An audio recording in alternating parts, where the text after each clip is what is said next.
इस वक्त जो है मेरे साथ मौजूद है Pakistan wheel chair cricket federation के सदर हाफिज जमान साहब, जिन्होंने आज जो है बेस्ट वे फ्री रोटी बैंक का विजिट किया। अच्छा सर बताइएगा, क्या कहेंगे, आज जो है आपने यहाँ पर आकर देखा लोग जो है यहाँ पर पेट भरकर जो है वो खाना हासिल करते हैं और घरों में भी लेके जाते हैं, क्या कहेंगे इस हवाले से? बिस्मिल्लाहिर्रहमानिर्रहीम।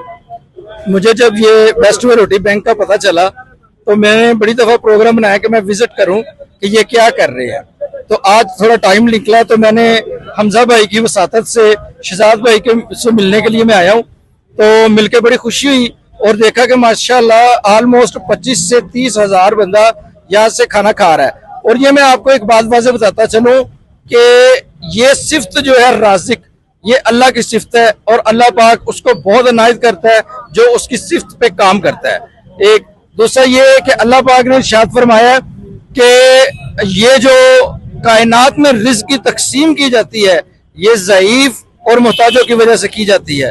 और मैं समझता हूँ कि हमें इन बातों पे अमल करना चाहिए।